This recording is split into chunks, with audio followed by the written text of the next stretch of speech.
재밌습니까? 제가 여러분 교회에 몇 번 왔는지 아세요? 3번? 13번요. 13번째입니다. 13번째. 네. 지금 제가 이 제보고 오라는 데가 지금 정말 1000군데 정도 웨이팅돼 있거든요. 그 2번 간 교회가 거의 없거든요. 근데 여러분 교회 13번요.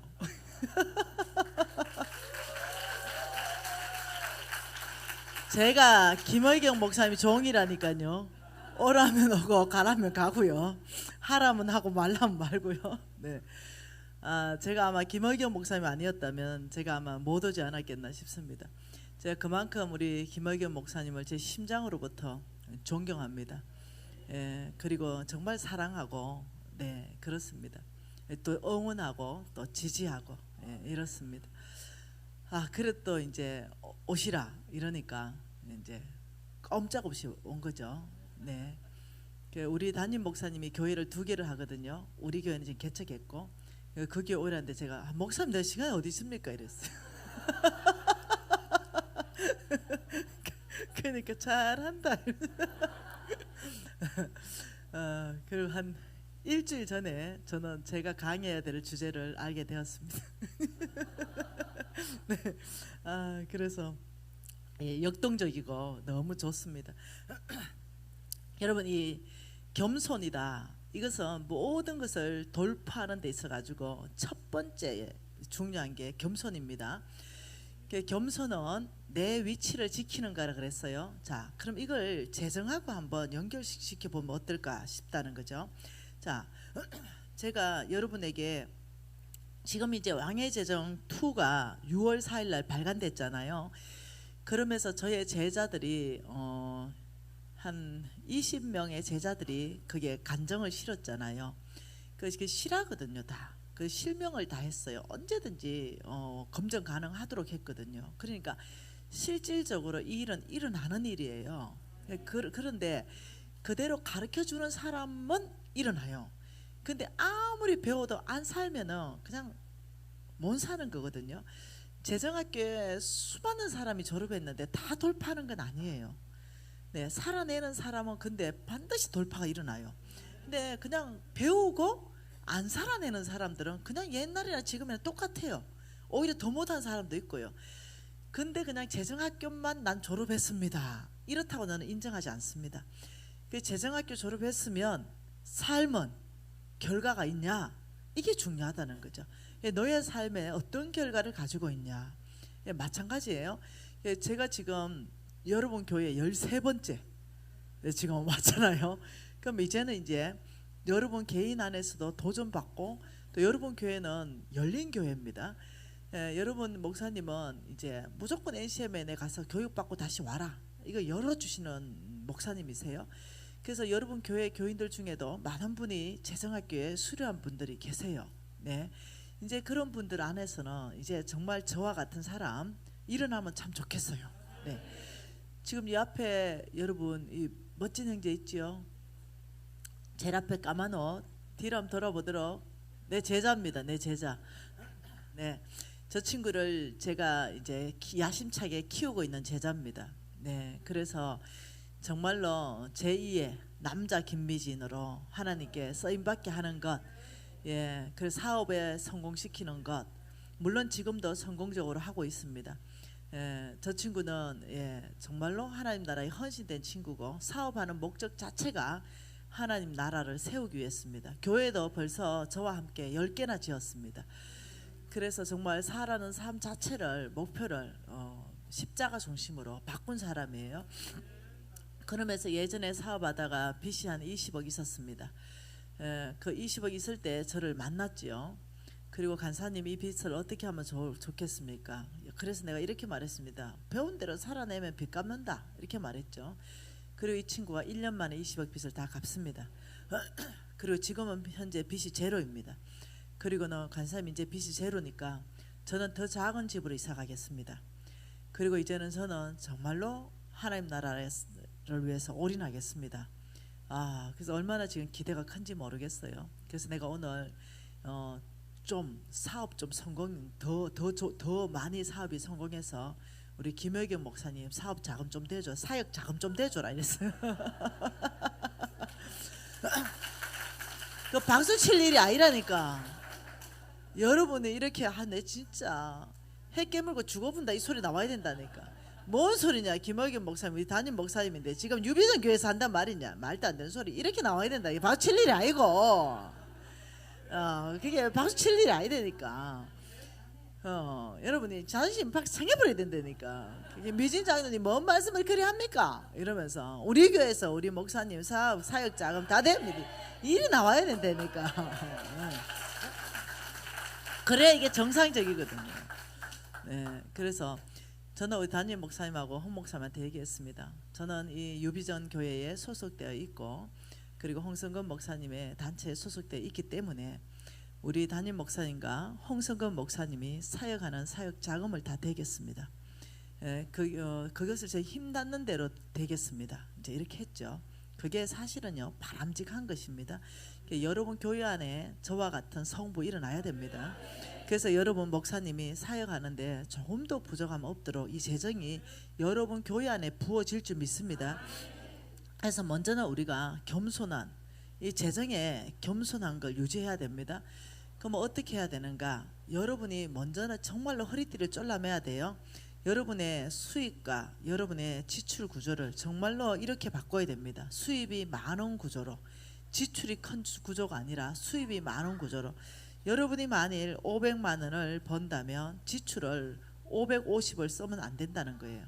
550을 쓰게 되면 어떤 일이 발생하냐면 지출이 많은 구조로 바뀌는 거죠. 혹은 600만 원 쓰고 이러면 안 된다는 거예요. 여러분이 허리띠를 졸라매야만이 수입이 많은 구조로 이렇게 구조 조정이 돼야만이, 그러면 지출을 얼마 해야 되냐면 뭐 400을 하든 300을 하든 이렇게 돼야만이 하나님 나라를 세울 수 있는 자금이 마련되기 시작해요. 그래야 그 자금이 다시 심겨지는 게 되고 다시 또 이것이 하나님 손에서 다시 축복으로 돌아오고 이런 일들이 반복적으로 일어나는 것들이 필요하거든요. 그게 마음은 원인데 이걸 못하는 걸 봅니다. 제가 많은 사람들이 여기에서 실패하는 걸 봐요. 그러니까 여러분들이 어떤 방법이든 무조건 이건 해내야 됩니다. 그래서 무조건 수입이 많은 구조로 해서 여기서부터 노후 대책도 저축하시고 여기서부터 사역비 하나님 나라에 헌금하는 것도 여기서부터 만들어내야 되고 이걸 해내야 돼요. 가난한 사람 도와주는 것도 여기서부터 자금이 나와야 되거든요. 아니면은 자꾸 빌리는 거잖아요. 아니면 자꾸 빌려가지고 하면 자꾸 경제가 악순환이 되는 거거든요. 그래서 제일 먼저 저 친구가 집부터 줄였어요. 큰 집에서 작은 집으로, 그리고 더 작은 집으로 줄이면서 어떤 수익 구조가 많은 구조로 구조 조정하는 데 있어서 팔 수 있는 건 또 팔았어요. 이래 하면서 이 수익 구조가 많은 구조 조정으로 해낸 거예요. 그래서 제일 먼저 하나님의 언약 경제의 정말 주인공으로 서려면 이것을 저와 여러분이 해내야 된다는 거예요. 첫 번째가 이것은 겸손한 삶의 태도다, 이렇게 할 수 있습니다. 뭐라고요? 삶의 태도다. 여러분 태도가 어디서부터 나온다 그랬어요? 제가 태도가 마음에서부터 나온다 그랬어요. 마음에서부터 나오는 것이 태도고 행동으로 나온다 그랬어요. 이게 영적 전쟁하고 연결되어 있다는 거예요. 마음에서부터 나오기 때문에 마음에 무엇을 저장해야 되냐면 하나님의 말씀을 저장하고 이것이 태도와 행동으로 나올 수 있게끔 끊임없이 해내야 된다는 거죠. 이렇게 이게 연결이 되면은 여러분이 빚을 다 갚았다, 이것을 그냥 빚을 갚았다고 저는 생각하지 않습니다. 영적 전쟁에서 승리했다 이래 생각합니다. 왜냐하면 만몬, 여러분 경제 영역을 장악하는 만몬에 대해서 우리가 이미 알고 있는 게 첫 번째가 뭡니까? 부정직하다. 이 부정직, 하나님의 경제 원천은 정직이잖아요. 우리가 누누이 봤습니다. 성경 전체 안에서 정직한 자의 길이 대로이니라. 정직한 자에게 내가 방패가 되어줄 것이고 정직한 자는 내가 먹을 거리를 풍성하게 할 것이며 그리고 욥에게도 뭐라 그랬습니까? 네가 정직하게 경영하면 네 나중에 심히 창대할 것이다. 이 욥에게 한 말이잖아요. 그러니까 끊임없이 재정과 연결된 것은요 정직입니다. 그럼 만몬은 우리를 부정직하게 하잖아요. 그러니까 자, 두 번째는 인색함이잖아요. 인색함. 왜 인색해지는지 압니까? 네, 그냥 인색한 게 아니에요. 만몬이 우리를 인색하게 만드는 겁니다. 돈을 잡을 수 있게끔 만들어요. 내 하나 잘 먹고 잘 사는데 목표를 두게 만듭니다. 내 자식 잘 되게 하려고 남의 자식 떨어뜨리는 거예요. 같이 지원했다면 난 뚜껑 열렸을 것 같아. 우리 아들하고 같이 지원했는데 뭐 어째 떨어졌는지 모르잖아. 가서 머리털을 다 뽑아버리고 싶지 않겠어요? 부모 마음 아니겠어요? 부모 마음. 네. 공평해야 됩니다. 여러분 균등해야 돼요. 네. 그걸 바로 특권의식이라 하는 거예요. 그래서 입시 부정 비리 저지른 사람 몽땅 구속됐어요. 몽땅. 왜냐하면 이건 너무 큰 사회 문제이기 때문에. 그래서 어떠냐, 끊임없이 뒤에 영적 사단들은요, 이런, 난 누구를 얘기하는 게 아니에요. 이 일은 한두 사람에게 일어난 게 아니니까, 오늘만 일어나는 게 아니고 지난 정권에도 일어났던 거 아닙니까? 그러니까 끊임없이 그 뒤에 사단들은 우리를 부정직하게 하는 거죠. 그리고 우리를 굉장히 인색하게 만들어가지고, 하나님 나라는 풍성하고 풀어지는 거고 부유한 거거든요. 하나님 나라는 선교비도 많이 주고 가난한 사람한테도 주고 막 이렇게 하기 위해서 하나님이 재정을 풀어놓거든요. 근데 하나님이 이 재정을 풀어놓으면 주머니에 다 닦아 넣어버리는 거죠. 그러니까 하나님 풀 수 없게끔 만들어버리는 거죠. 하나님이 재정을 풀어서 좀 쓰고 싶은데 풀어주면 주머니에 닦아 넣고, 풀어주면 닦아 넣으니까 닦아 넣은 사람들이 일정 시간 지나면 어때요? 닦아 놨던 게 다시 또 손실로 또 오고, 이 경제 악순환이 되죠. 그렇기 때문에 이 인색함은 뒤에 만몬의 영향인 걸 우리가 깊이 인식해야 됩니다. 그리고 만몬은 내 거라 그러죠. 하나님 거라는 인식이 없습니다. 몽땅 하나님의 것인데 하나님 것 아니라는 거죠. 이건 내 거야, 내 집이야, 내 차야. 이게 굉장히 위험한 거예요. 하나님은 네 생명까지도 내 거다 라고 말씀하고 나옵니다. 그러면서 만몬은 또 네 번째 아주 큰 빚을 지게 합니다. 굉장히 빚지게 해가지고 어떻게 우리가 하나님 나라에 동참할 수 없도록 만들어버리는 거죠. 우리 저 친구도 빚을 갚았기 때문에 교회를 10개 지을 수 있었던 거 아니에요. 그러니까 이 빚에 대해서도 여러분이 허리띠를 쫄라매야만이 이 빚이 갚아진다는 거예요. 그 다음 다섯 번째는 행복의 기준이 돈입니다. 행복의 기준 자체가, 나 시집가서 행복하고 싶은데 돈 많은 남자 만날 거야 이래 되는 거예요. 나는 행복하고 싶은 거는 이건 정상적이에요. 이건 정상이죠. 그런데 돈 많은 남자 만나야만 행복하다 이렇게 생각하는 거예요. 그래서 사람하고 결혼 안 합니다. 돈하고 결혼하지. 그래서 김주임의 다야 소리가 그래서 나오는 거예요. 여러분 아니요, 아니거든요. 정말 불행하거든요. 이렇게 결혼하면 정말 인생을 바꿀 수도 없고, 결혼을 한번 결혼은 이게 어마어마하게 중요하잖아요. 이게 돈하고 결혼하면 절대 안 되는데 이런 일이 발생하는데, 이것이 뭐냐면요, 만몬이에요. 근데 우리가 이 만몬을 꺾을 수 있는 것이 뭐냐면, 첫째는 겸손하면 됩니다. 자기 위치에 있으면 돼요. 이해되나요? 자기 위치에 있고 겸손하면은 이 만몬을 꺾을 수 있어요. 두 번째, 자, 만몬을 꺾을 수 있다. 이 말은 영적 전쟁에서 승리한다는 거예요. 만몬하고 한판 전쟁에서 내가 승리하는 삶. 첫째는 뭐라고요? 자, 만몬에게서 내가 뭐 한다고요? 승리하는 삶. 그 첫 번째가 겸손이다. 겸손에 대해서는 내 자리를 지키는 것이다. 지금 내가 재물이 없다면 없는 대로 사는 것이다. 그래서 꼭 이 물건이 나에게 꼭 필요한가 3번 이상 질문하면서 막 사지 말아라. 정말 필요하면 사고 아니면 사지 말아라. 네, 그렇게 얘기하는 거예요. 자, 두 번째는 뭐냐면요, 만몬에서 승리할 수 있는 건 자족하는 삶입니다. 뭐라고요? 자족하는 삶입니다. 자족하는 삶. 어떻게 자족할 것인가? 빌립보서 말씀 보십시다. 여러분, 그 사도 바울이요, 아주 파워풀한 미니스트리를 했습니다. 사역을 감당했죠. 사도 바울이 사역을 감당할 수 있었던 아주 파워풀한 그 능력이 나올 수 있었던 것도요, 이 자족입니다. 사울 바울의 이 자족하는 삶이 사도 바울을 타락하지 않게 했습니다. 자, 4장 11절을 같이 한번 읽어볼게요. 내가 궁핍함으로 말하는 것이 아니니라. 어떠한 형편에든지 나는 자족하기를 배웠노니. 이렇게 말했어요. 자족하기를 배웠다. 자족은 어떻게 하는 거다? 배우는 것이다. 자족은 거저되는 것이 아니라 어떻게 하는 것이다? 배워야 된다. 자족하는 걸 나는 배웠다. 그래서 나는 비천에도 처할 수 있고 풍부함에도 처할 수 있고, 나는 배고픔에도 처할 수 있고, 나는 궁핍함에도 처할 수 있고, 나는 배부름에도 처할 수 있는 일체의 비결을 뭐 했다? 배웠다. 그래서 저와 여러분은 겸손도 배워야 되고 자족도 배워야 되는 거예요. 그래서 자족을 어떻게 배울 것인가, 자족을 한번 배워보는 거예요. 우리도 이 자족을 배우게 되면요, 첫째 타락이 안 일어납니다. 교만한 삶을 살지 않게 돼요. 자족을 배우게 되면. 그리고 파워풀한 사역이 나오기 시작합니다. 왜? 타락하지 않기 때문에. 그리고 이 어떤 영적 텀, 마귀에게 텀을 주지 않게 됩니다. 이 자족하는 삶이. 히브리서 13장 5절 말씀 한번 볼까요? 어떻게 배우는지. 히브리서 13장 5절 말씀입니다.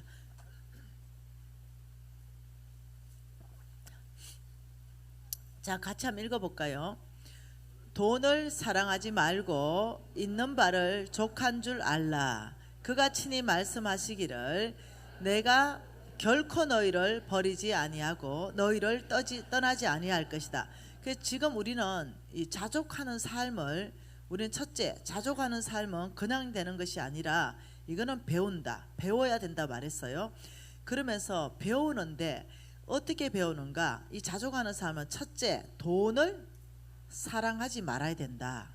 왜요? 만몬은 돈을 사랑하게 만들기 때문에. 여러분 오늘은 안 볼 거예요. 디모데 전서 6장 10절에 뭐라고 합니까? 돈을 사랑함이 일만하게 뿌리가 되나니 돈을 사랑하면 믿음에서 떠난다, 이렇게 말했죠.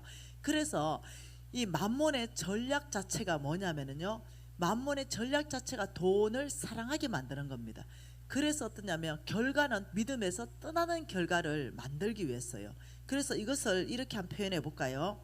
만몬의 목표, 만몬의 목표는 뭐냐? 이것은 주인 바꾸기입니다. 주인 바꾸는 거.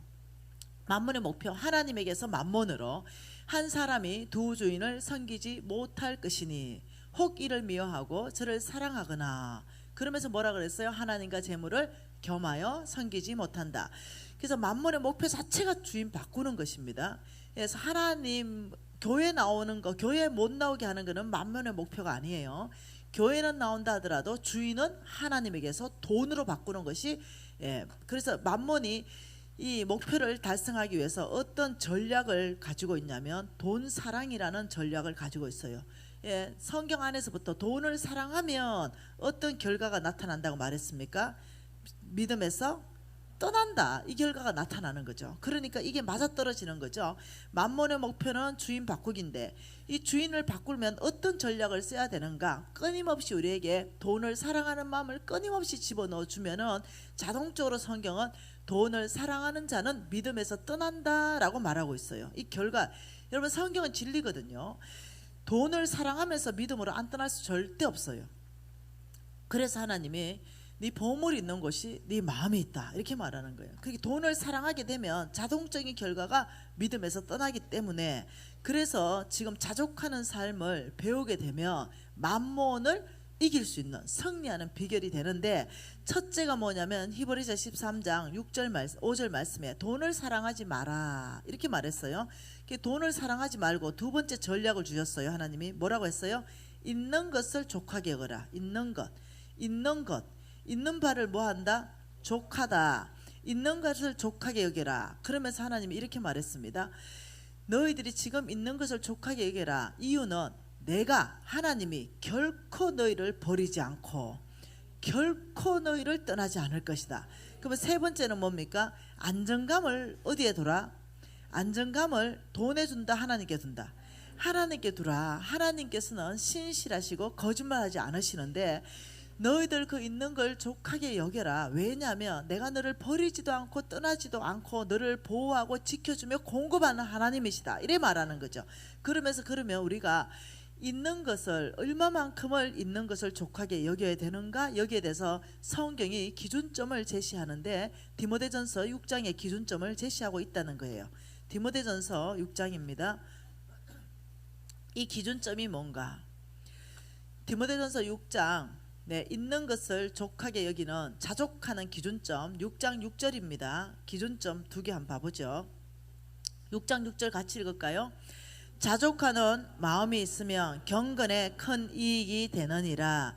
우리가 세상에 아무것도 가지고 온 것이 없음에 또한 아무것도 가지고 가지 못하리니 우리가 먹을 것과 입을 것이 있으면 족한지 알지어다.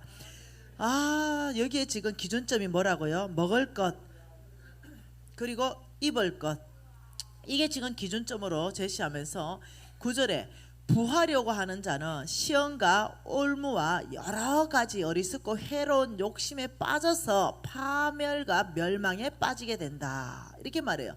이때 부하려고 하는 자는 우리가 이미 배웠죠. 뭐 어떻게 속부로 부하려고 하는 사람, 하나님께 인색하고 자기에게만 부요하게 살고, 이런 속부로 부하려고 하는 사람은 파멸과 멸망에 빠지게 된다, 이러면서 10절에 돈을 사랑하면 믿음에서 떠나게 된다, 이렇게 말씀하시는 거예요. 그래서 여기에 기준점이 뭐냐? 먹을 것, 입을 것이 있으면 자족하라, 족하라고 여겨라, 이게 기준점이라는 거예요. 그럼 여러분에게 질문을 하는 거죠.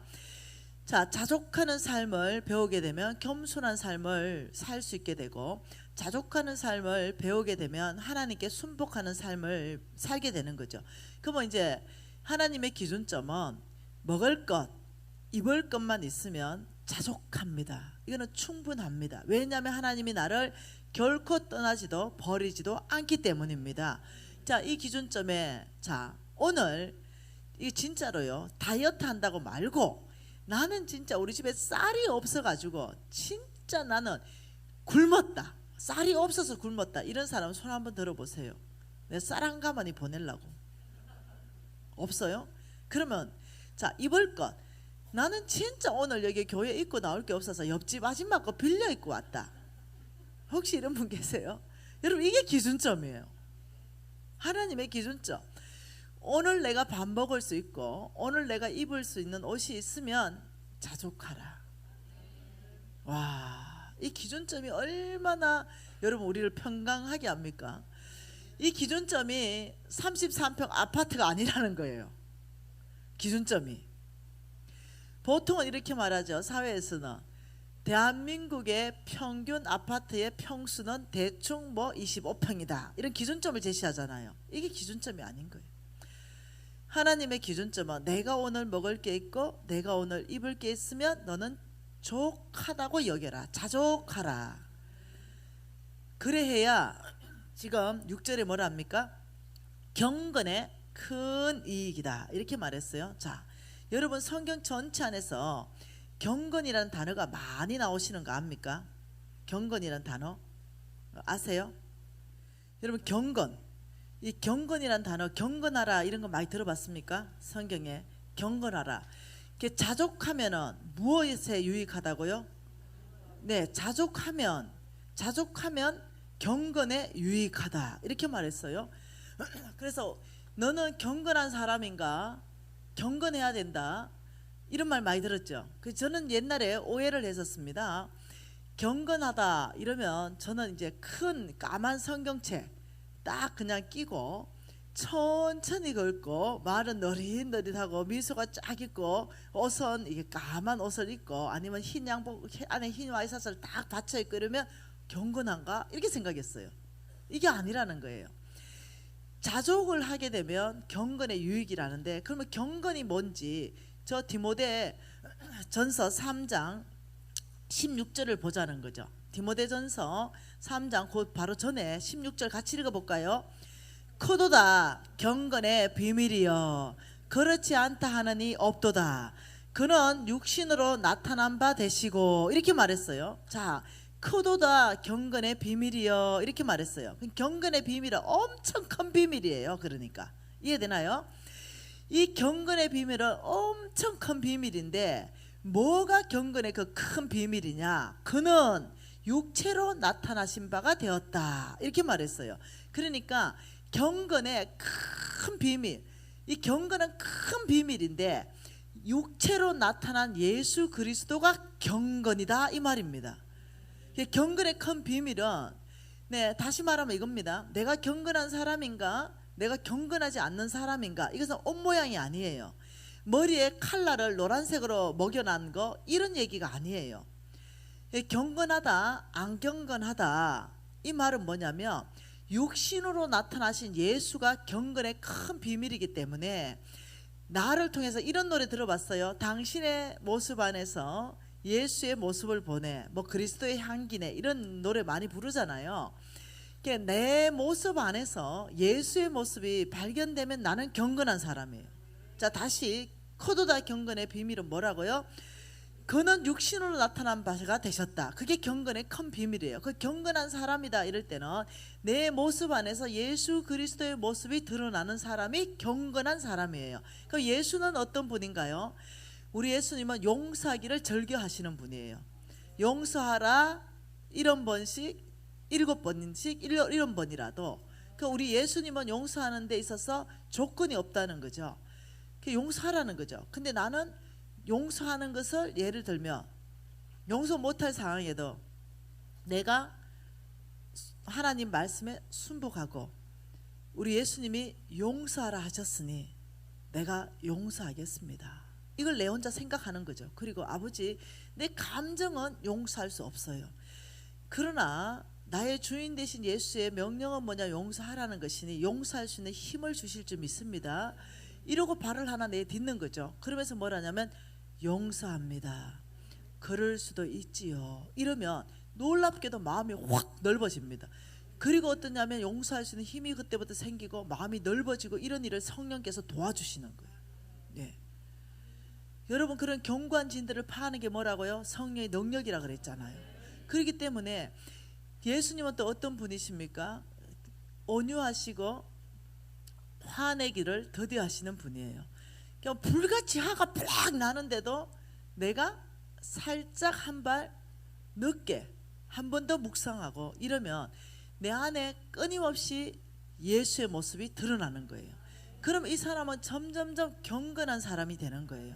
예. 그런데 자족하면 이것이 그 경건한 삶에 굉장히 큰 유익이 된다는 거예요. 그러니까 내가 예수를 닮아가는 삶 안에서 자족하는 삶이 굉장히 그 안에 핵심적인 요소라고 말하는 거 있는 거예요. 그래서 여러분이 예수 닮기, 나 예수 닮기 원하네 노래 많이 부르잖아요.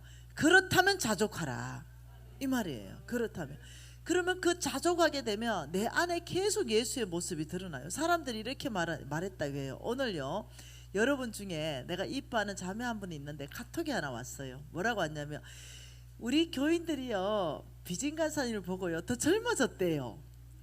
우리 교인들이요 비진간사님 보고 더 이뻐졌대요. 이런 얘기를 했다는 거죠. 제가 여러분 교회 온 지가 오래됐거든요. 네, 한 5년도 더 됐잖아요.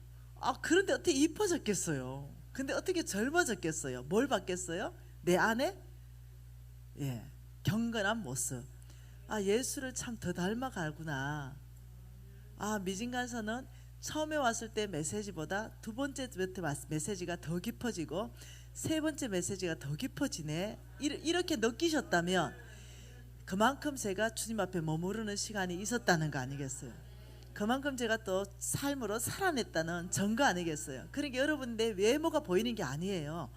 여러분 안에 비춰지는 건 외모 같지만 내 안에 풍겨지는 내면이 외모를 다 덮어버리는 거예요. 그게 보이는 거예요. 이해되세요? 경건한 사람 되기를 원한다. 이럴 때는 먼저 여러분이 자족하십시오. 자족의 기준점이 뭐라고요? 먹을 것, 입을 것만 있으면 자족하라. 제가 이제 이것을 광야 때 배웠습니다. 저는 굉장히 어떤 열등의식에 빠져 있었거든요.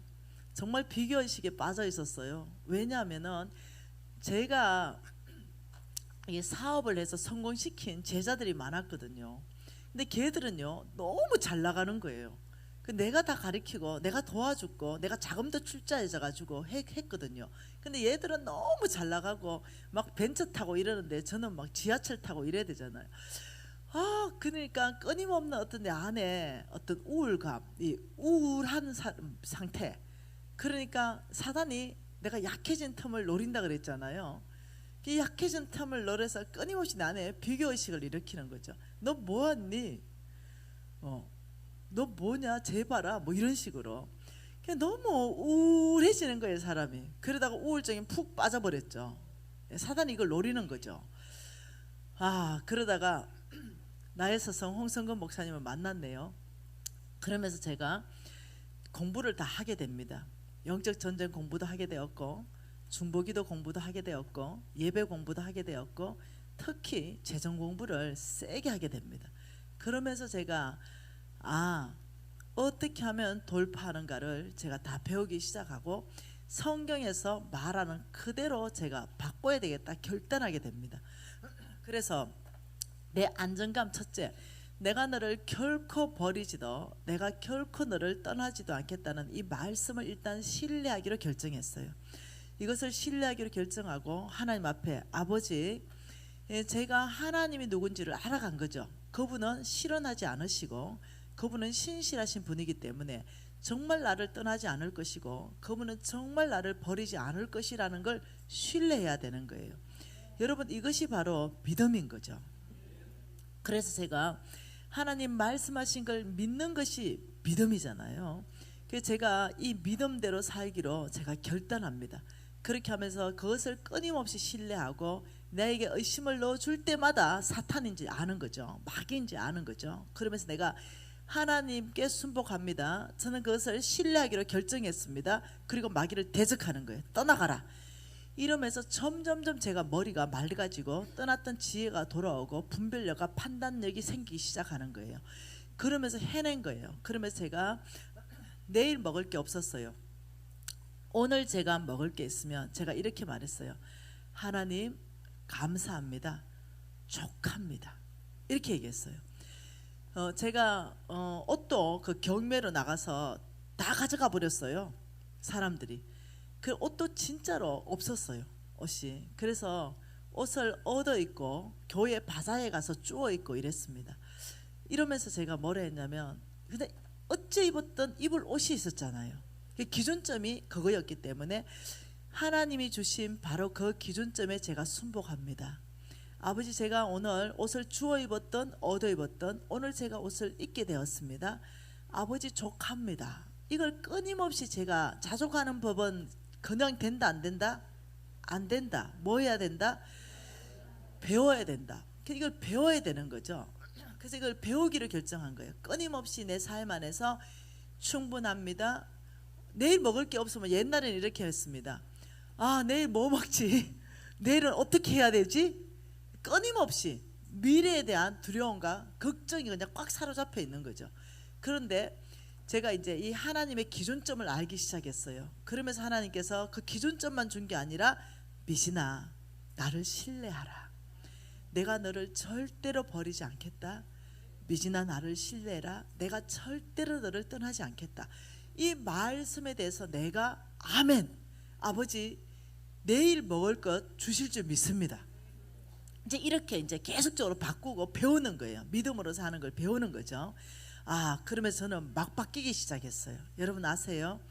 하나님의 기준점대로 훈련하시게 되면 정말로 바뀌게 된다는 거. 재정 형태가 바뀌게 되고 어떤 영적 삶이 아주 풍성해지고 웃게 되는 거예요. 그러면서 여유가 있어서요. 왜냐하면 오늘 먹었으니까 내일은 그냥 내일 걱정해도 하라 했잖아요. 오늘 걱정은 오늘로 족하다 그랬으니까. 그래서 제가 사업할 때도 이걸 적용했습니다. 다음 달에 돈 안 벌리면 어떡하지? 직원 월급 어떻게 주지? 이런 걸로 늘 사로잡혀 있었거든요. 그게 아니네. 내가 믿음으로만 살고 내가 지금 언약 경제 안에 주인공인데 이게 아니네. 하나님이 나를 결코 버리고 떠나지 않는다고 했고, 내가 이 사업을 새로 시작할 때 하나님의 약속을 명확하게 받고 시작했는데 이게 아니네. 이러면서 제가 달라지고 담대하기 시작했어요. 이번 달에 거는 이번 달로 딱 끝내기로 결정했죠.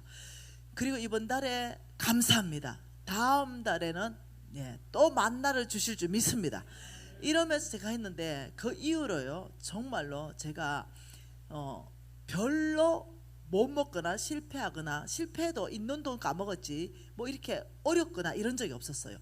그래서 실패와 성공을 다 합해서도 꾸준히 저는 성장세를 이제 이어가는 거예요. 그래서 제가 너무 놀라울 정도로, 여러분 제가 왕의 제전 2에 저희 간증을 많이 썼습니다. 여러분 이거는 왕의 제전 2를 다 읽으시면 좋겠어요. 여러분 목사님이 1착으로 왕의 제전 2 책을 몇백 권을 가져가셨어요. 6월 달에 제일 먼저. 얼마나 힘이 되는지요. 그래서 여러분 아마 다 가지고 계실 거예요. 그것을 여러분 하나하나 꼭지꼭지마다 공부해 보세요. 그냥 쭉 읽지 말고 저자가 왜 지금 이 간증을 실었지? 저자의 입장에서 저자가 왜 지금 이때 이 성경 구절로 말하고 있지? 저자가 전달하고 싶은 내용이 무엇이지? 이거. 두 번째, 하나님이 이 간증을 통해서, 하나님이 이 저자를 통해서 이 성령께서 나에게 무슨 말을 하기를 원하시지? 이 두 가지 관점에서 계속 공부해 나가면 여러분은 바뀔 것입니다. 여러분이 자족하라 이럴 때 배우고 자족하게 사는 것이 무슨 삶입니까? 이것이 바로 하나님 음성 듣고 사는 믿음으로 사는 삶이에요.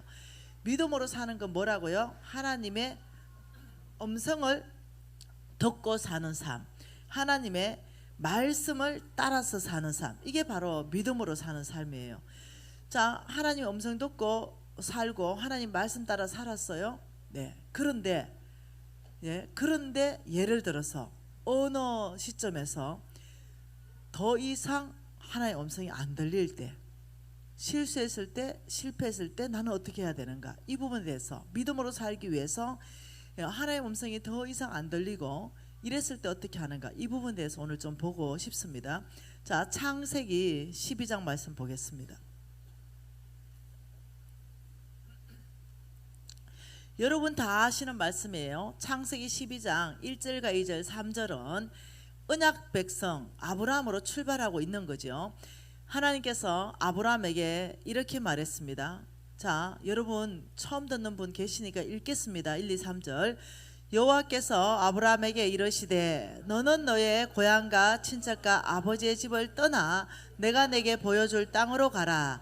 내가 너로 큰 민족을 이루고 내게 복을 주어 내 이름을 창대하게 하리니 너는 복이 될지라.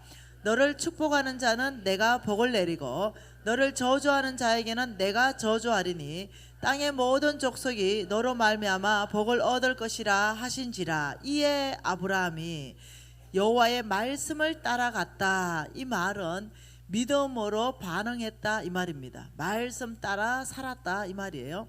그러니까 하나님이 아브라함에게 말씀하신 것은 고향 친척 아버지 본토집을 떠나라 이렇게 말했고, 네가 떠나면 내가 너에게 보여줄 땅 가나안 땅이 있다. 그러면 너는 내가 보여줄 땅 가나안 땅에 들어가서 거기에서부터 내가 하나님의 나라를 세울 것이다 이렇게 말하는 거예요. 자, 지금 이 상황 가운데서 어떤 일이 발생했냐면, 하나님 첫째 아브라함은 어떤 일이 발생했습니까? 하나님 음성 듣고 출발했다. 이 출발입니다. 첫 출발이 뭐라고요? 아브라함은 1. 음성 들었다. 음성 듣고 출발했다. 이 출발점이에요. 잘했습니다. 그래서 5절에 보면은 마침내 가나안 땅으로 들어갔더라. 하나님이 약속의 땅으로 들어가게 했어요. 그리고 이제 6절에 보면은 아브라함이 그 땅을 지나서 세겜 땅에 이르러 가지고 그 땅에 거주하면서 7절에 보면은 여호와께 그가 뭐 했다고요? 제단을 쌓았다 이렇게 말했어요. 그 아브라함은 제단을 쌓았어요. 이 제단은 뭐겠어요? 이것은 하나님과의 관계입니다. 예배했다 이 말입니다. 아브라함은 제단 생활을 어디 가나 늘 했어요. 그리고 8절에 이제 베델 쪽으로 내려왔습니다. 베델 쪽에 와서 또 거기에서 장막을 치고 또 여호와께 그가 뭘 쌓아요? 또 제단을 쌓아요. 장막을 치고 또 제단을 쌓고. 아브라함의 삶에서 늘 있었던 두 가지는 뭐냐면 장막 생활과 제단 생활이에요. 장막 생활은 뭐냐면 이건 소유입니다. 물질, 소유와의 관계에서는 장막 생활을 했다. 심플하게 살았다 이 말이고요. 하나님과의 관계에서는 늘 예배 중심, 말씀 중심, 기도 중심, 오늘날로 말하면 교회 중심적인 삶을 살았다 이 말입니다. 이렇게 하면서 아브라함이 어떤 일이 발생했냐면 그 땅이 기근이 들었어요. 하나님이 약속한 그 땅이 기근이 들었다는 거죠. 자, 저와 여러분이 하나님 음성 듣고 출발했습니다. 믿음으로 출발했죠. 그런데 그 땅에 기근이 들 수 있다는 거예요. 하나님의 약속받고 출발한 그 사업체에 일시적인 어려움도 있을 수 있다는 거예요. 그런데 왜 이렇지 이러면 안 된다는 거예요. 그 있을 수 있는 거예요. 네. 하나님 음성 듣고 출발하면 다 좋다 이건 아니라는 거예요. 예를 들면 예수님이 타신 급에도 풍랑 만났다는 거예요. 그러니까 우리가 주님을 잘 따라가는데도 풍랑을 만날 수 있는 거예요. 내 죄 때문에 꼭 풍랑 만나는 건 아니라는 거예요. 하나님이 가라는 바로 그곳에 있어도 그 땅에 기근이 있을 수 있다는 거죠. 그 기근을 통해서 우리가 배우기도 하고 그 기근을 통해서 또 신실한 하나님을 공급받기도 합니다. 그 땅에 기근 들었을 때 예를 들어서 점점 그 땅에 기근 들었다고 이 아브라함은 애굽으로 가버렸어요. 하나님이 가라고 하지 않았거든요. 이때부터는 지 마음대로 하는 거예요. 환경 따라가는 거예요. 기근이라는 환경에 따라서 애굽으로 가버린 거죠. 처음에는 말씀 따라갔다가 실수하는 거예요. 근데 기근에 말씀 따라간 그 자리에 하나님이 있으라 했기 때문에 있었으면 어떻게 될까요?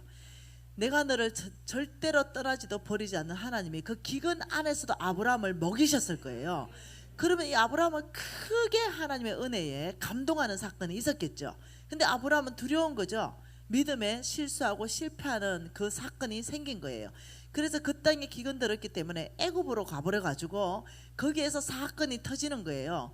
무슨 사건이 터졌냐면은 마누라 사라가 너무 이쁘니까 내 누이라고 해라 이렇게 해서 마누라를 바로에게 시집 보내는 사건이 또 터져버리는 거죠. 자, 이때 아브라함은 혼동에 빠졌을 거예요. 혼란에 빠졌을 거예요. 이럴 수 있죠. 분명히 하나님이 가나안 땅까지 인도하셨고 이 땅이라고 말씀했고 내가 거기에 제단을 샀고 정말 하나님께 예배드리며 내가 이렇게 했는데 왜 지금 내가 이 상황에서 마누라까지 뺏겼지? 이러면 혼란에 빠지죠. 여러분, 자, 믿음으로 살 때 우리가 어느 시점에 혼란에 빠질 수 있습니다. 혼동에 빠질 수 있어요. 이때를 사단이 노린다는 거예요. 네, 혼란할 때 내가 엄청 잘못 들었나? 내가 처음부터 그 본토 친척 아버지 집을 떠나는 게 아니었는 건 아닐까? 왜 이 땅에 기운 들었지? 오만 상상을 다 넣어주는 거죠. 생각을 지켜야 된다 그랬죠. 근데 오만 생각 안에 모든 걸 다 집어넣어주는 거죠. 이때 지금 아브라함도 혼란에 빠졌을 거예요. 왜? 믿음으로 반응하지 않고 그 땅의 기근이라는 것 때문에 그 환경 따라 반응해서 애굽으로 가버렸기 때문에 거기에서 마누라까지 뺏겨버리고 이런 상황에서 얼마나 웃기겠어요. 이런 상황에서 여러분도 나도 있을 수 있다는 거죠. 이때 어떻게 하겠냐는 거예요. 분명히 믿음으로 출발해서 하나님의 음성 듣고 출발했고 말씀 따라 출발했는데 혼동에 빠질 때, 이 혼란에 빠질 때, 더 이상 하나님의 음성이 안 들릴 때 이때 어떻게 하겠냐? 성경은 답을 주고 있는 거예요. 이때 어떻게 하느냐? 열왕기 하에서 답을 주고 있죠. 우리가 열왕기 하 좀 보죠. 열왕기 하 6장 말씀 좀 보십시다.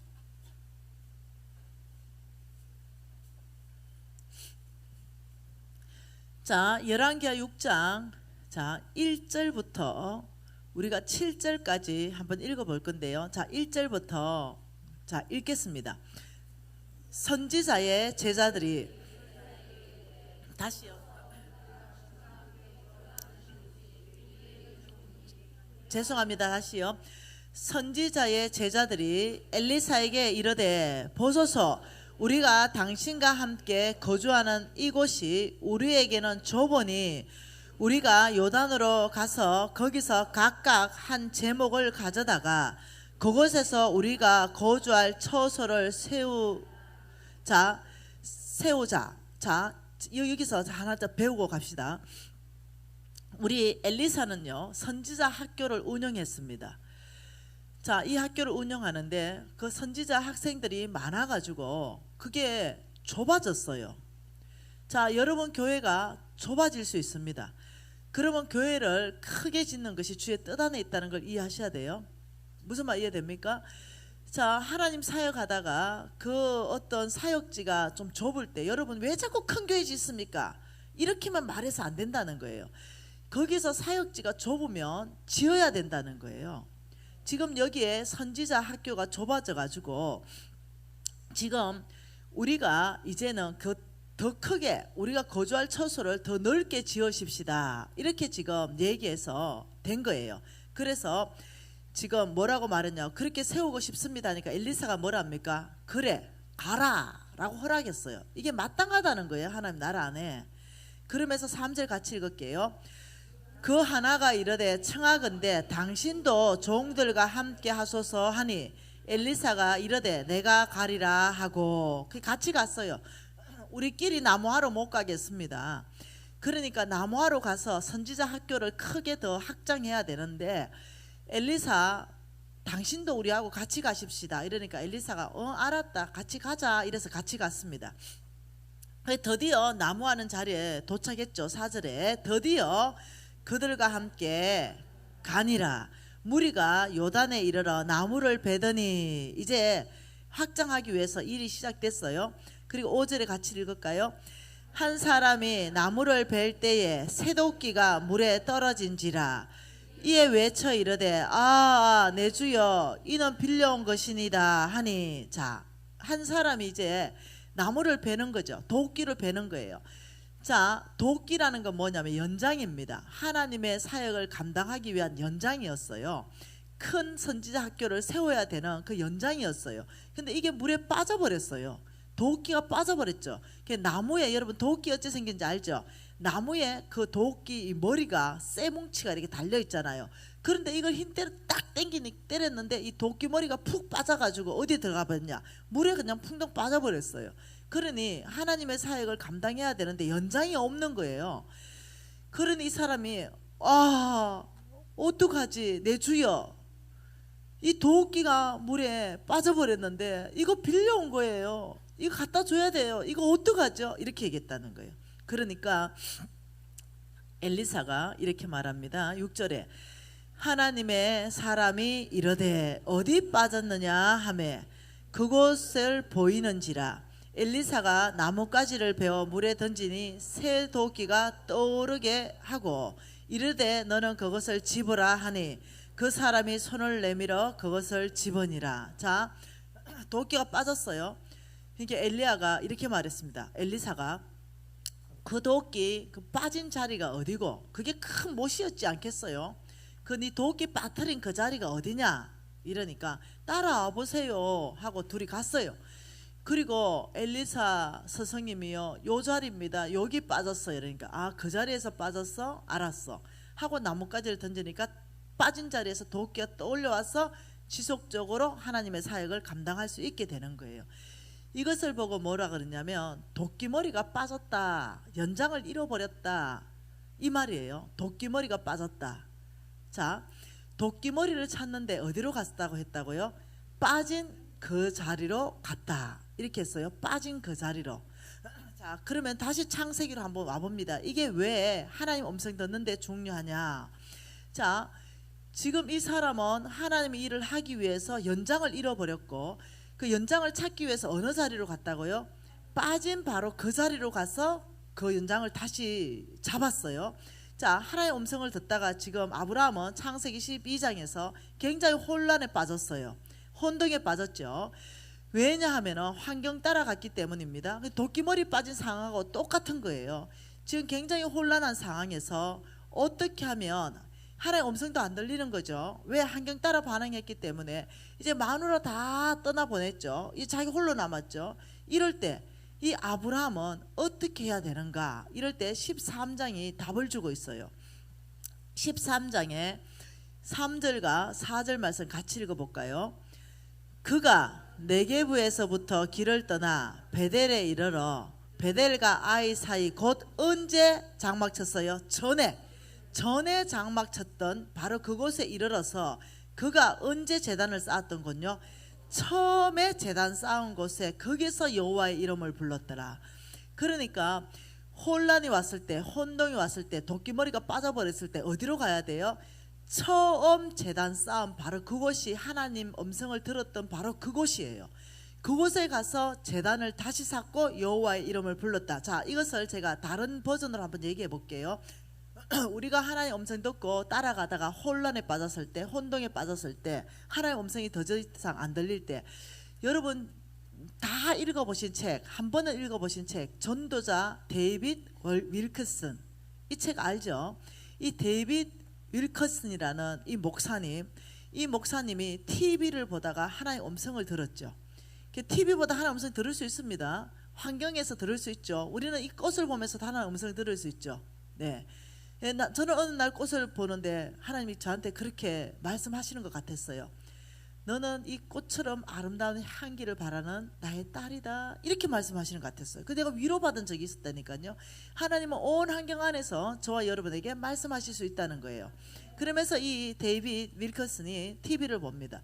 거기에서 하나의 음성을 들은 것이 뭐냐면은 그때 막 뉴욕 맨하탄 34번가 갱단이, 마약 갱단이 판치는데 그 젊은 청년들이 얼마나 죽어나가는가, 이 뉴스 보도가 있었어요. 그 보도를 보면서 하나님 음성을 듣는데, 너는 뉴욕 맨하탄으로 가서 이 34번가를 가고 10대 저 갱단에서부터 아이들을 빼내와라, 이 음성을 듣는 거죠. 그래서 이 데이빗 윌커슨 목사님이 시골 목회를 다 접으시고 뉴욕 한복탑 맨하탄으로 갔어요. 34번가로 갔죠. 그리고 이 마약 갱들, 이 아이들 안에서부터 전도하면서 수많은 청년들이 주께로 돌아옵니다. 그리고 어마어마하게 사역이 부흥됐어요. 엄청나게 부흥됐습니다. 엄청나게 부흥이 돼서 어마어마하게 세계적으로 이분을 모르는 분이 없었죠. 유명하신 분이 됐어요. 그리고 이분은 점점 바빠졌죠. 엄청나게 강의가 요청이 세도되었죠. 이분은 전 세계로 알려지기 시작했을 때 어느 날이었죠. 큰 집회를 인도하고 이제 한 오랜 시간이 지났어요. 10수년이 지났죠. 그 사역을 한 지가. 그러면서 이제는 큰 건물도 생기고 엄청난 사역이 부흥했죠. 그리고 이제 이 어떤 큰 집회를 하고 아주 급하게 다음 집회 장소로 이동하고 있었어요. 그 길거리에 이제 이동하는데 어떤 중국계 청년이라고 했어요. 그 청년이 그 목사님 앞을 가로막았어요. 그 이 목사님이 옆으로 지나갔죠. 그 이 청년이 옆으로 또 가로막는 거예요. 그래서 또 이렇게 지나면 또 가로막는 거예요. 그래서 이 목사님이 뭐냐고 물었어요. 근데 이 중국계 청년이 이렇게 대답합니다. 저는 하나님이 당신에게 메시지를 전하라고 해서 그 메시지를 전하기 위해서 왔습니다, 이렇게 말했어요. 그 전한 메시지가 뭐냐면 당신은 단순함을 잃었습니다, 이렇게 얘기했어요. 그 메시지를 듣는 순간 이 데이빗 윌커슨 목사님이 어떤 뒤통수를 한 대 맞은 것 같은 느낌이 들었답니다. 그리고는 당신은 단순함을 잃었습니다. 이 말이 뭡니까? 당신은 지금 하나님 음성의 뜻에 따라서 움직이는 것이 아니라 사역에 쫓겨다닙니다. 당신은 단순함을 잃었습니다. 이 메시지 안에서 이 목사님이 내가 하나님 음성 들은 지가 언제였지? 갑자기 생각이 들었어요. 그러면서 내가 지금 하나님 음성 듣고 이 사역을 하는가? 내가 지금 하나님 음성 듣고 이 강의를 하는가? 내가 하나님 음성 듣고 지금 이 사역이 이렇게 확장됐는가? 갑자기 생각이 들었어요. 그러면서 이 데이빗 윌커슨 목사님이 바로 그 자리에서 차를 돌립니다. 그래서 어디를 가냐면 당신이 처음에 하나님이 부르셨던 그 자리 가장 최근에 하나님 음성 들었던 자리, 그 자리를 생각하니까 놀랍게도 TV를 보면서 하나님 음성 들었던 그 시골, 바로 그 목회 자리라는 걸 이분이 아는 거죠. 그만큼 10수년 동안 하나님 음성에 따라서 사역한 게 아니라 그냥 사역이 돌아가는 쳇바퀴 안에서 사역했다는 것을 깨닫게 됩니다. 그리고는 그 시골로 가셔서 그 시골에서 창고를 개조해서 거기에서 기도방으로 썼던 그 자리를 갑니다. 그리고 무릎 꿇습니다. 꼭 어떠냐면 오늘 아브라함이 전에 장막 쳤던 바로 그곳, 그네 하나님 음성 듣고 와서 처음으로 제단 쌓은 바로 그곳에 가서 다시 여호와의 이름을 부르듯이 주님 이랬을 때 그때부터 하나님이 다시 말씀하셨다는 거예요. 그게 전도자 데이빗 윌커슨의 이야기입니다. 그러면서 이렇게 말씀하셨다는 거죠. 나는 너에게 그 강연 사역을 말한 적이 없다. 나는 너에게 34번가 맨하탄으로 가서 10대 아이들을 복음 전도하라고 말했다. 다시 처음 말씀을 하신 거예요. 그리고는 이 목사님께서 거의 3년 동안 빡빡한 스케줄, 강의 스케줄을 다 취소합니다. 나의 하나님께서 지금 나에게 다시 말씀하신 것은 맨하탄으로 가서 그 깽단에게서 그 34번가에서 아이들을 빼놓으라는 걸 말씀하셨다. 이래서 이 목사님이 다시 그 모든 사역을 정리하고 처음 사역으로 돌아갑니다. 그리고는 어마어마한 부흥을 이룹니다. 전 세계적인 부흥을 이뤘어요. 그러면서 전도자 데이빗 웰케슨 이 책이 나온 거예요. 그렇듯이 저와 여러분이 하나님 음성 듣고 출발하는 거, 이게 바로 믿음이에요. 여러분, 우리는 믿음으로 살아야만이 우리가 여기에서 언약 경제의 주인공이 될 수 있어요. 하나님의 언약 경제의 주인공이 뭐라고 했습니까? 너가 짓지 않은 아름답고 크고 견고한 성읍, 네가 채우지 않는 아름다운 보물이 가득한 집, 네가 파지 않는 우물, 심지 않는 포도원, 배불리 먹게 되는 거, 이거 언약 경제 안에 있는 하나님이 아브라함의 씨에게 약속하신 말씀이거든요. 근데 이것을 여러분들이 정말 나의 끝 되게 한다면 믿음으로 살아야 돼요. 근데 이 믿음으로 사는데 그 첫 번째가 뭐냐면 하나님 음성 듣고 살고 하나님 말씀 따라 사는 거거든요.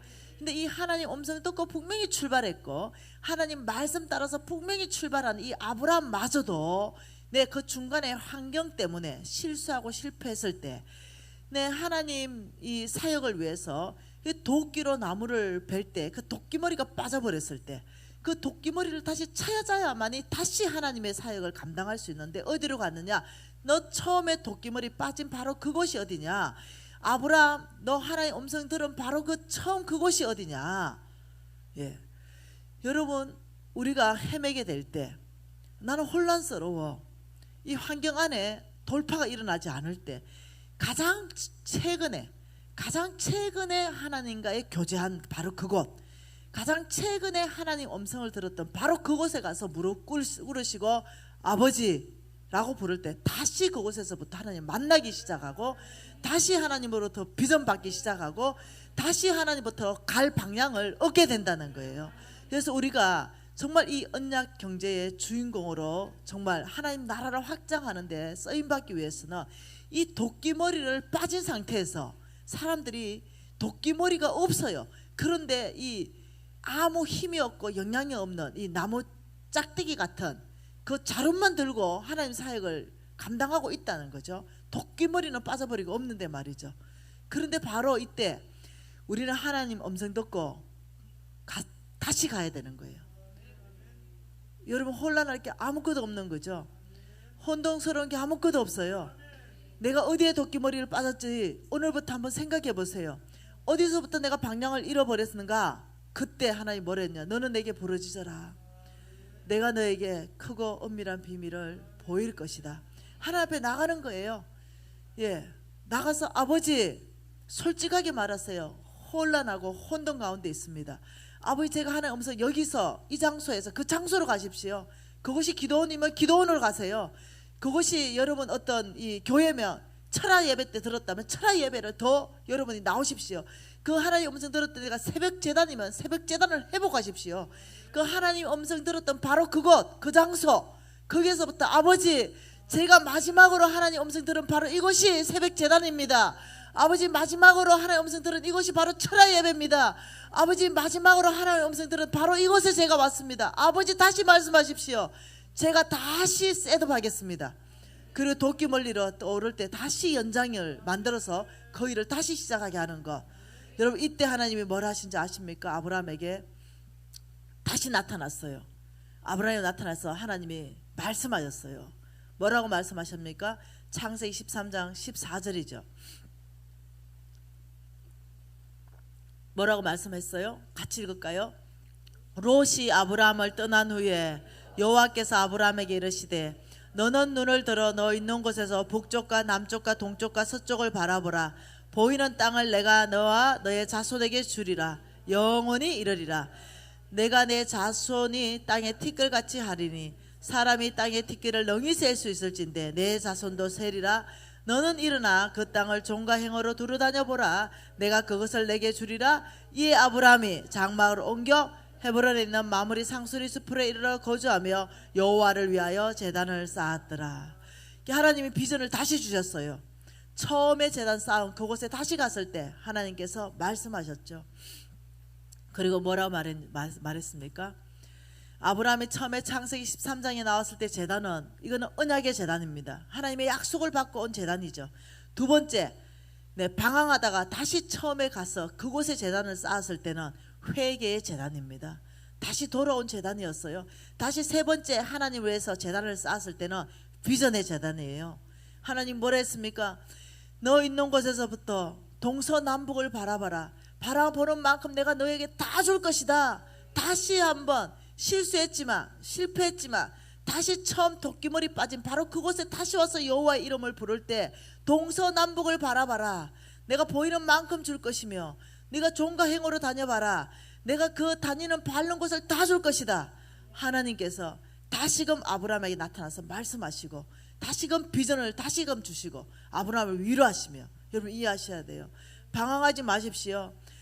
여러분이 비전을 가지고 가다가 어느 순간에 여러분 헷갈릴 때, 혼동에 빠질 때, 아브라함처럼 실패했을 때, 그 환경 따라 움직여서 더 이상 하나님이 말씀하지 않을 때, 이때 나는 어떻게 해야 될 것인가? 어떤 영적 지도자들 찾아가서 상담할 것입니까? 아니요. 그때는 하나님과 만났던 바로 최근에 그 장소로 다시 가서 아버지 제가 다시 왔습니다. 혼돈 가운데 왔고 제가 이 방황 가운데 왔습니다. 제가 환경에 반응하다가 제가 회개합니다. 아버지 저에게 다시 말씀하시고 저를 다시 가르치십시오. 하나님은 어떠신 분이냐? 다시 말씀하시는 분이에요. 다시 우리에게 도끼머리를 떠오르게 하시는 분입니다. 그리고 하나님의 그 사역, 그 학교를 지을 수 있도록 하시는 분이세요. 여러분 우리가 이것을 무엇이라 부르냐? 도끼머리 법칙이라고 부릅니다. 하나님의 음성을 따라서 갔다가 혼란스럽게 환경 따라서 하나님의 음성이 더 이상 들리지 않을 때, 그때 나는 어떻게 할 것인가? 도끼머리 법칙을 기억하라. 바로 빠진 바로 그 자리에 다시 갈 때, 도끼머리가 떠오를 때 다시 하나님이 너에게 말씀하도록 하라. 여러분 바로 이럴 때 우리가 믿음으로 끝까지 살아낼 줄 믿습니다. 우리가 믿음으로 살고 언약 백성이 되는 것, 이것은 하나님의 음성 따라 움직여야 됩니다. 하나님 말씀 따라 움직여야 돼요. 하나님 하라면 하고 하나님이 스톱하라면 스톱하는 거예요. 바로 이것이 뭐냐? 언약 경제의 가장 핵심입니다. 겸손한 사람, 믿음의 사람, 하나님의 음성 따라 움직이는 사람.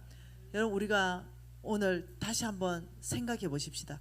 나는 과연 믿음의 사람인가? 나는 과연 하나님의 음성에 따라서 사는 사람인가? 아니면 나는 도끼머리 빠진 채, 그 연장이 없는 채 그냥 그 자루만 들고 있고 하나님의 사역을 한다고 지금 하고 있지 않는가? 나는 지금 가장 최근에 언제 하나님의 음성을 듣고 움직이고 있는가? 나는 매일 하나님의 음성을 듣고 움직이는가? 아니면 10년 전 데이빗 월키슨처럼 10년 전에 들은 그 하나님의 음성을 따라서 나는 지금 10년에 내 지금 환경이 변했는데 거기에 그냥 적용하고 살고 있는가? 여러분 이 시즌 안에 하나님 우리를 새롭게 하기를 원하신다고 믿습니다. 우리가 손 높이 들고 아버지 간절합니다. 정말 아버지의 도끼머리 빠진 채로 살기를 원하지 않습니다. 영향력 없는 삶을 살기를 원하지 않습니다. 아버지 다시금 저에게 말씀하시고 인도하시며 이끌어 주셔서 아버지 영향력 있는, 아버지 정말 하나님의 경제를 움직일 수 있는 사람, 아버지 정말 이 언약 백성으로서 다시금 회복하기를 원합니다. 우리가 주여 일창 부르고 통성으로 기도하시겠습니다.